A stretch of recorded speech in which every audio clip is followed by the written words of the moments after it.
All right, so welcome to another Monday.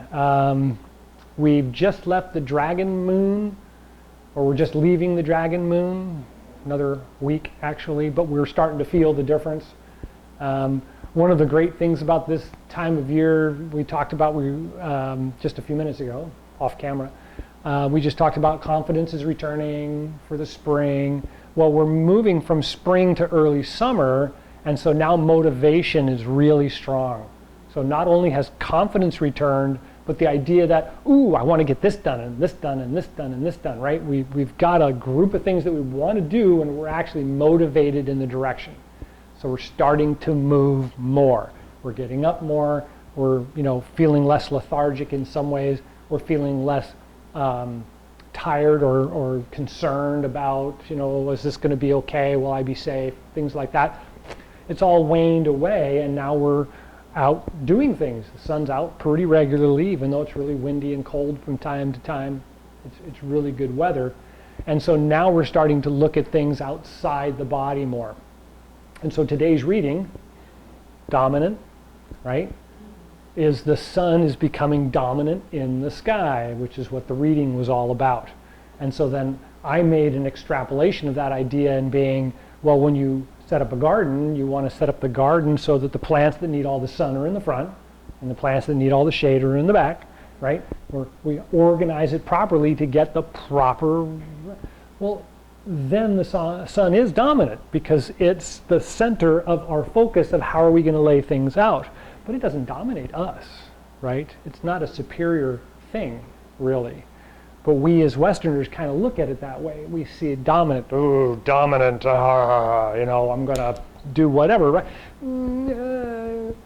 So we've got to remember that a lot of these readings are meant more in the Eastern philosophy of the word, which is why it's nice to kind of read the description and then read the article around why did they pick this word? What does that mean, right?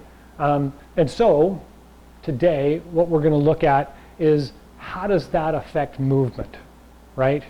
So we talked last week about, checking the ground before we step down, then move to the location that we want to go and make sure, okay, that's okay. But now, if I'm going to take another step, what do I have to do? Well, I got to turn this foot so I can take that another step, and I'm going to be in the right position. Otherwise, I'm going to end up like this, and that's not a good position to be in, right? So that's thinking ahead. That's planning things to happen, right? So what are we kind of doing in that state? What's dominant, right? We're thinking to ourselves, what's dominant? My next position is going to be my dominant character. I've got to prep for it before I set in it to make sure that when I'm there, I am correct, right? So there's that kind of stepping out of the picture and seeing things around us instead of seeing things inside of us, right? Move from winter, we're moving to summer, everything's out here, we're not really concerned about all the stuff going on so much as we were in the winter time. Also, the winter time is much more important for healing things. Your diet is important, the way you treat yourself is important. All those things are much more important in the wintertime. In the summertime, it's our external activities that are important. What did I do? Can I lift that? Should I push that over there? Does it need to be moved from one part of the yard to the other? How am I going to take that vacation trip I want to be on? It's all external. It's very little internal anymore, right? And so we're really, really looking at, right now, that idea of activity and inactivity, because that has to remain to a certain degree. And we talked about it last week. It's great that summer's coming, and it's great that all that energy is there, and we're going to be just pushed along and barely touching the ground as the energy is just driving us forward, but we still have to rest. We still have to slow down from time to time and smell the roses, as they say, right? So we're going to have that kind of character. We've got to practice it now so that it's innate, right? It's an automatic response. I get going in the summer, I'm going to stop and go, wow, I think it's time to take a rest, right? Not a nap specifically, because that's more springtime. Summer's going to be just sit down for a couple minutes and let the heart calm down and kind of look around for a few minutes.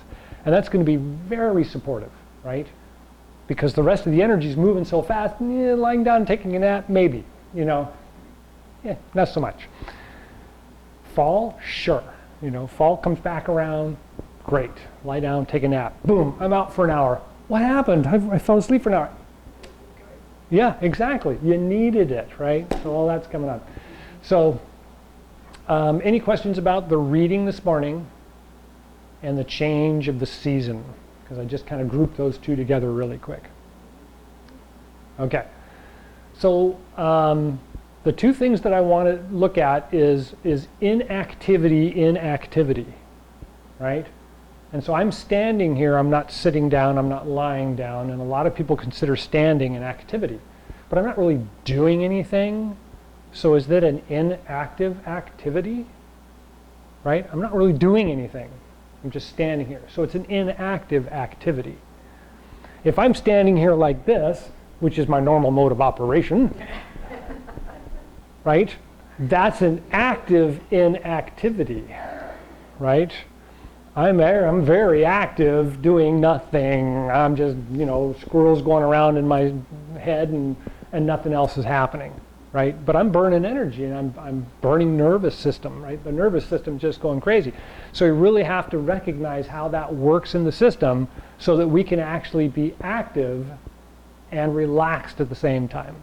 So Tai Chi is a wonderful example that I use because that's what the class is all about. Is moving, but moving in such a fashion that I'm basically always relaxed and always in a state of just being in the moment, right? And so when I prep myself to move, I want to be relaxed.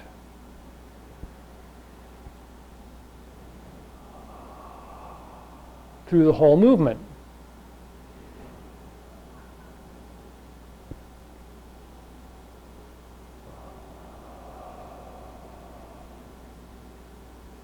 Right? I'm remaining very relaxed. It's obvious in my face. It's obvious in the way I'm moving. There's no sudden movement. There's no jitteriness. There's no intensity, right? I'm not like, I'm going to get that whatever, right? Thing is it's all remaining very, very relaxed, and we're following the breath in the body. So that's where expansion and contraction comes in, right? We talk about that all the time, but now we're talking about it more externally. Yes? Right? I'm advancing, and then I'm going to retreat. Then I'm going to advance, and I'm going to retreat. So it's expansion and contraction in movement. I'm expanding, I'm contracting. Expanding and contracting. Right? Each one carries its own little model of characters that make it all work, and we keep things in line, keep things moving smoothly.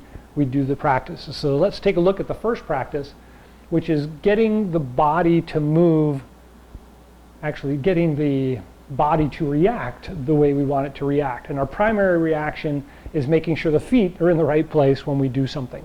So if I step out and turn my front foot in, so now both my feet are basically parallel to the left on my position. If your right foot is out, you're facing the left. If your left foot is out, you're facing the right. So both of your feet should be pointed in that direction, but I'm not facing that way, I'm facing front. And so I just kind of relax my hips and let everything kind of settle in so I'm facing forward. Now, if I was to just step forward from here, as I said earlier, I'm going to end up with my feet pointing in different directions, and I don't really want that to happen. But if my weight is on that foot, I also can't just turn it. But if I pull my weight off of it slightly and feel the muscle pull the toe off the ground as it rocks back, all I have to do is just turn my hip a little bit and the foot turns all by itself. And then I'm going to go back forward again, the foot sets down, and I can step forward, and everything is fine. I'm back to the same position except on the opposite side. So the body rolls out to test the ground, it rolls back to turn the waist and turn the foot, and then I slide forward back onto that foot and test the ground again. Put my foot down, roll out, roll back, turn the hip, put the weight on it and step out and test the ground, roll out, roll back, turn the hip, and step out. So this is probably the basic Tai Chi exercise for learning the walking movement, because later when we actually do moves in the set, it's not that gross a movement. I'm going to be here, and all I'm going to do is just kind of peel my weight off of it and turn the foot. I'm not really going to roll all the way back and turn my waist, but it's the same thing. All I'm doing is I'm just kind of peeling my weight off a little bit and turning my waist to turn my foot up, and I'm step back out again, and I'm ready to go to the next move. That, of course, is a little more aggressive than we're working on, but that's the idea. That's kind of where the martial art takes it. And so that movement is going to help us to generate both the flexibility and the relaxation, right? We're not twisting the foot, we're taking the weight off of it, and we're letting the body tell the foot, move it over there, right? We kind of get this cooperation by design. And that's really the ultimate goal in a lot of the Tai Chi, Chi Gung stuff, is getting the mind out of the way so the body can do what the body was designed to do, right? Breath, movement, all comes together, right? Okay, so the walking felt okay? So far so good? So it's a roll out and a roll back, roll out and roll back. If you ever have any questions, go stand by the ocean. Because it does it so well. Okay, so the second thing we want to look at is the way the body itself expands and contracts, right? I think we kind of already started talking about this over the last couple of weeks. We can simply just stand and look at the first moving gong exercise. If I'm standing here and I roll back, the weight lets my arms roll back. And then as I inhale, I both open and rise up. And then when I come forward, I can allow everything to kind of collapse forward, and it feels comfortable kind of collapsing forward like that, and then rolling back on the inside of the feet to the middle, right? So this expansion, gathering, and then collapsing or condensing action is the normal action of energy in the body. When we inhale, the body's collecting oxygen and other elements, but mostly oxygen. And then the body absorbs that oxygen and compresses it and moves it into the bloodstream. And a lot of people kind of miss that, right? We inhale, we exhale. What more is there? Well, if you really look at physiology, our body is absorbing that in and kind of compressing it and putting it in the bloodstream. Everybody have their blood pressure tested? What's your blood pressure? Anybody? What is it? Yeah. Right now? Yeah. Well, I'm relaxed. 102/80. right. 110 over 70. One was right. They're somewhere in there. Well, that's under pressure. How much air pressure is in the air? Anybody? 14 pounds at sea level. Right? But you got 110 to 70 pulses. 110 pounds at 70 beats a minute. 110 pounds, 110 over 70. That's the rating schedule. Anyway, point is there's pressure trying to get that blood from the heart out to the extremity and then allow it to cycle back. So it's got to be under a certain amount of pressure. We don't see that very often, right? It's just happening. If you cut yourself, you see it. Blood's coming out all over the place. Stop, you know. So we've got this expansion and contraction actually naturally happening in our system. Same things happens when we digest food. I don't want to go through the whole thing today, but obviously there's a lot that's going on in there, right? It's moving it from one place to another through the stomach and then the intestines, and then, you know, it gets out into the bloodstream from the spleen, gallbladder, liver, kidneys. I mean, everything's doing all these different things by expansion and contraction. All right, I'm getting way off topic, but let's look at the movement of the body in the realms of the Tai Chi movements. So Tai Chi is based on a martial art, right? Or from my point of view, it's based on a martial art. We'll go from there. So the idea is someone's stepping in with their left foot, for instance, and they're throwing a punch at me, and I'm going to duck out of the way, step behind that leg, and I'm going to bring this hand up and underneath the arm and push them over my leg. And it's really, really simple. It's a basic martial arts move. All I'm doing is I'm getting out of the way, I'm step behind that leg, I'm going to bring this arm up, and I'm going to push him from under the arm over my leg. But in Tai Chi, it just basically goes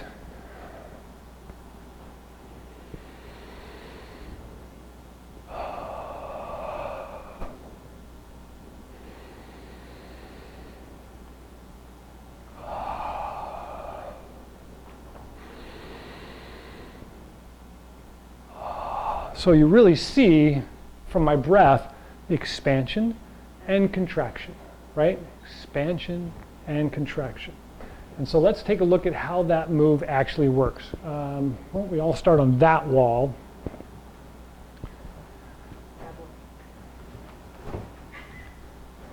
Right leg forward. So I'm going to start on my back foot. I'm going to reach into my right pocket or my left pocket with my right hand, and my other hand's just going to kind of come up and cover my face. And as I roll out, I'm going to inhale and bring my right hand up and across, and the left hand's going to kind of come down and close the pocket. Now I'm going to roll back and turn that foot just like we talked about, and my hands are just going to come across from where they are. So the top one's going to come across at the top, the bottom one's going to come across at the bottom, and I'm going to start my step, and then inhale,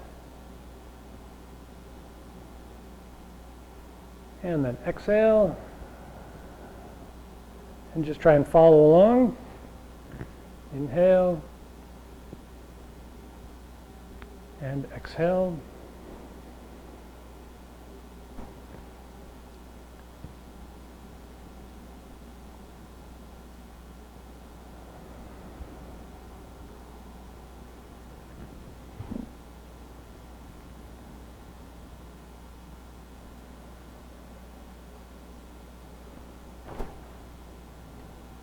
Good.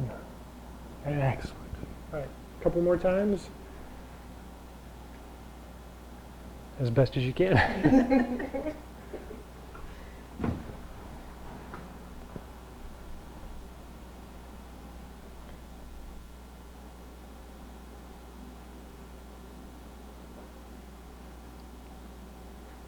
Okay, so one of the hardest things to learn in the set is that the arms don't really move much. And everybody looks at me and goes, well, what do you mean? So my arm doesn't actually do this. My arm stays with my body and my shoulder does this. See how much movement I'm getting out of my arm? I'm not getting any movement out of my arm. It's all coming from my shoulder, all coming from my waist. Right? And so when I do this move, all I'm doing is this. But I'm going from here to here. Does that make any sense? It's magic. So the idea is to get the body to just be very relaxed in the movement and allow the main part of the body where all the real muscle is to do most of the work, right? So when we do this move, this arm is simply just dropping down in a relaxed position to come down and cover, while this one is just lifting up as I turn my shoulder. But you see, this one doesn't follow the shoulder, it just drops down and relaxes. So there's a little bit of getting out of the brain and letting the body just kind of do things for a little while. You know, it's like rubbing your head and patting your belly kind of thing. Everybody can do it with a little practice, but when you first think about it, you know, you can't quite get things to work because your body is in the brain. And the brain is saying, rub. No, pat. No, wait. Rub, pat, wait. You know, right? You've got to separate it out. And so part of the practice in most of the Chi Gung kind of stuff is to just get out of there and listen to here, right? What's it telling you? It's telling me, oh, make room, I'm inhaling. Okay, now what? I got to kind of squeeze it to get the oxygen out, okay. And then, oh yeah, you know, but you don't have to be there, right? And so getting out of that. This whole moving idea takes a little while to get out of the brain. But when we kind of take it all apart and we look at all the pieces, it's like, oh, well, that makes perfect sense. Oh, well, that makes perfect sense. Oh, well, that makes perfect sense. And then just trying to get them all to work starts to take a little time, right?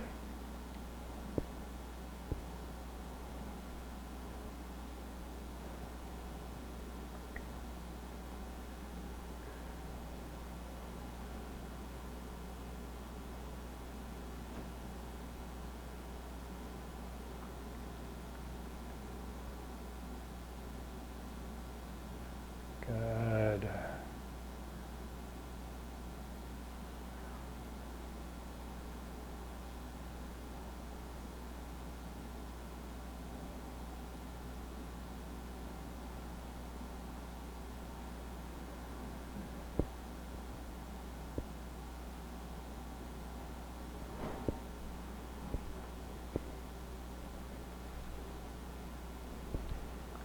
Okay, let's go ahead and move on to the second. The second exercise is called brush knee, and brush knee is very similar to the first one, except it's backwards. I guess that's not too similar. So it's very similar in the fact that I'm going to step out and I'm going to move. And when I step out and move, the hands are just going to try and follow along. But in this case, what happens is I'm back here like I'm going to throw a ball, and my other hand's down low.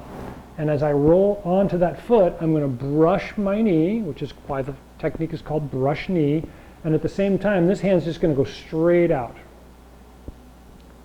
And then when I roll back, they switch sides. So one goes down and one goes up.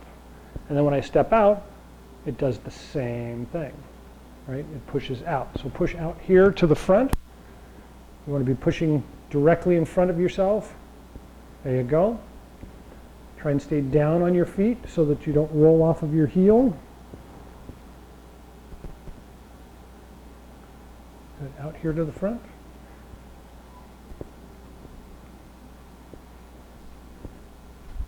Good. So when you roll back, this one comes up by the ear. Step out, brush knee, and press to the front. So the shoulder and the waist, or shoulders and the waist, are following, and then the arms just kind of float along doing what they think they're supposed to be doing. Good. And I want to always exhale when I push out. That's not right. In this one, it's either way. And actually, all of the moves are either way, and we'll talk about that in 2 weeks. Because in 2 weeks we start doing, but we can talk about part of that today. Okay, go ahead and relax. All right, go ahead and go back to your relative positions around the room. So Jeannie brings up a really good point that there's a lot of moves that you think you're supposed to inhale, and then certain points you're supposed to exhale. Yes. During the practices and during learning to move, it's really, really important to listen to what the body's trying to do. So if I was to do this move and inhale, I can pick up my chest, I can stretch out my shoulders, I can make this move big, right? But if I'm trying to exhale, I want to expand my shoulders, but they don't want to expand because I'm exhaling when I'm doing it. Right? And so it feels off. But the reality is, it's not how it works. In the long run, you should be able to expand on an exhale and contract on an inhale. That's advanced. We'll talk about it in a couple of weeks. It goes with packing chi. starts the silk reeling exercises and the marrow washing exercises, right? We're going to kind of come up to that sequence again pretty soon. Right now we're just learning to walk again and learning to breathe again and learning how the movement kind of follows each other. And that's what we're really trying to touch base on, is getting the nature of the body to be in control instead of the brain of the body trying to tell, no, do it like this. It's like, but that's not right. It feels weird. It's like, well, so do it the weird way for a while and see what that feels like. So expansion and contraction, fine for now, just expansion, contraction. This one feels like it could be expansion. It's actually a contraction because you're pushing down and you're pressing, right? And so it is actually, but we don't always do it that way. This is an expansion, right? Contraction, expansion, contraction. So we'll do that more. We weren't going to get too deep into that today, but that is where we kind of go, right? Especially those of you that have been doing this for a while. You go, oh, wait a minute, that doesn't feel right. And it's like, yeah, so what is it telling you? Yeah. You get a gold star. So, any questions about the expansion and contraction, the walking exercises? We only did 2 of them today. I just need to practice more. That's okay. A little Get cut out the weird little bit at a time. Yeah, a little bit at a time. So the real important things to remember with any martial art, including the Chi Gung and the Tai Chi, is it's really all about balance and limitations, right? For instance, if I'm in this position, this is pretty much my limit without me making some pretty serious body adjustments to try and get to be further, because as soon as I reach too far, see where my heel goes? Right? I need to keep that thing planted in the ground and turn and get as far out as I can for whatever the move is meant to be. But as soon as I'm, as soon as I pulled off that heel or I've gone over my knee, I can feel the balance gets wrong, right? So it's that finding where balance is and just staying in the realms of balance and comfort and that centering. And it's talked about all the time in Qigong, Tai Chi, Wing Chun. I could say all the martial arts, but so many of them have these really odd, adverse kind of moves that don't make any sense at all for balance. But when you're talking about Wing Chun, Tai Chi, Qigong, it's really all about your balance, right? How far on one leg can I go before I'm out of whack? Well, so don't go that far, right? Find the balance in the middle and then let that balance in the middle really form a structure, right? And as with any belief system, the more you believe it's there, the stronger it becomes and the easier it is to return to, right? Oh, I'm off balance. Oh, that's much better, Immediately just comes to you because you've practiced doing that balance. So when you think about practicing the moves and so on, keep the feet on the ground. Yeah, keep the feet on the ground and kind of find out where your body limitations are. I'm 6 foot something tall. My arm reach and my body dynamics are going to be completely different than anybody. I think that's the problem. Right. I'm so confused that I want to Get this big step. Right. We are pretty much out of time, but we do need to think about that. So next week I'll try and remember, we'll go over body dynamic, the distances and the lengths and all that kind of stuff, because that's Da Vinci, right? That's the poster we see everywhere of the big circle with the man standing in it. Our proportions are the same to ourselves, right? My proportion percentages will be the same as yours, but they're going to be different depending on the total overall package, right? So we'll kind of go over that again. All right. Any questions? Okay, so we are so close to summer.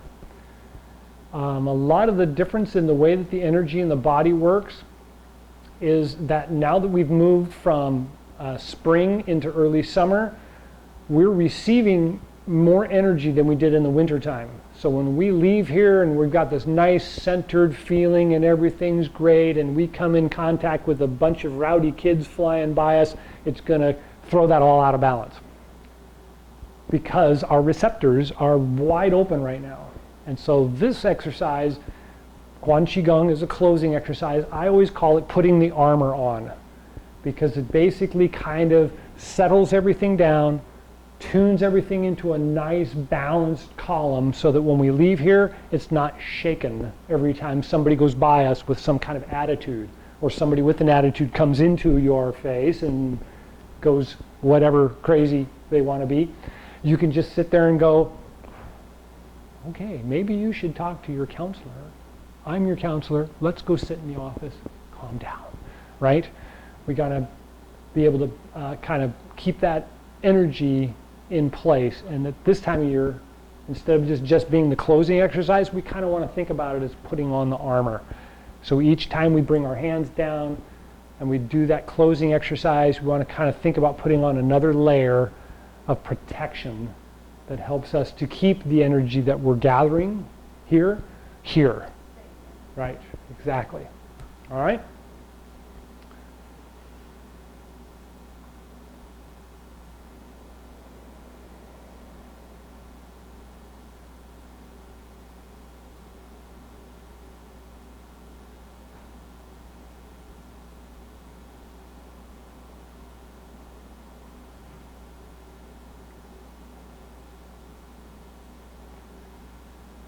So feel the energy around you. Feel it connecting to your body. Feel the connections through the byway point at the very top of the head, flowing down the spine, through the nervous system and the blood system, down through the legs. Feel the Lao Gung points, or the bubbling spring points at the bottoms of the feet, connecting down into the ground.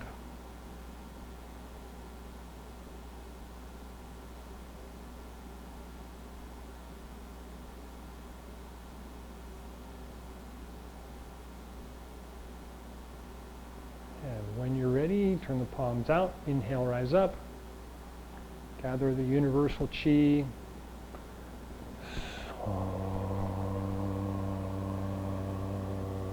Guide it down through the top of the head, and take a breath at the heart and lungs.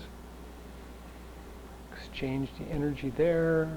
Guide it down the back, the spine, to the Dan Tien and Ming Men. Take a breath there. And then guide it down the legs to the bubbling spring points at the bottoms of the feet. Take a breath there.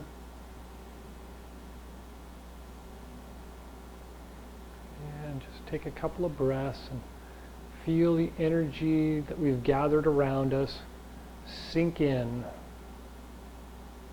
and gather inside the body.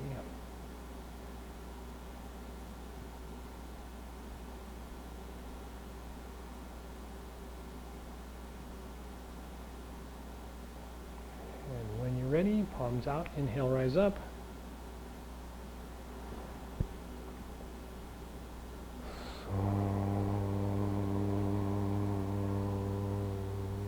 Take a breath at the heart and lungs.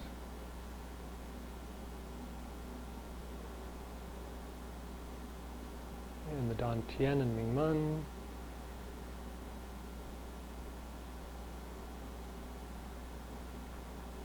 And the bubbling spring points at the bottoms of the feet.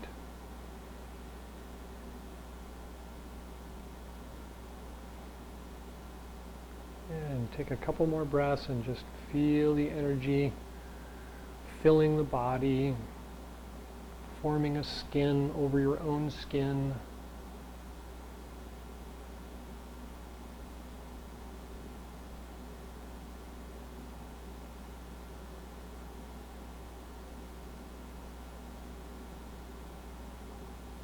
And when you're ready, palms out, inhale, rise up.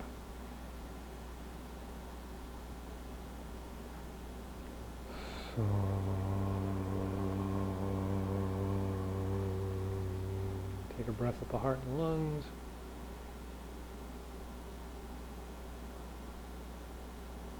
And it's Dan Tian and Ming Man.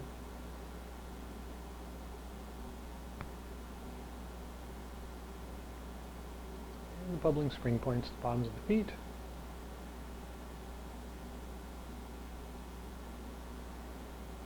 And take a couple more breaths.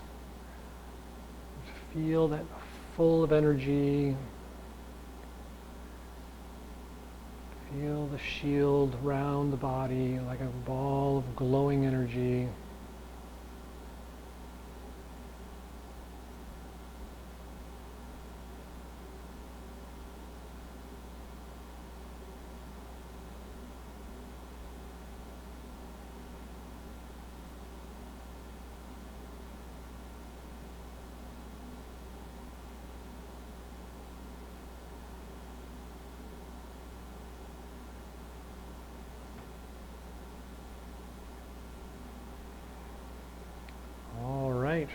Any last thoughts or questions?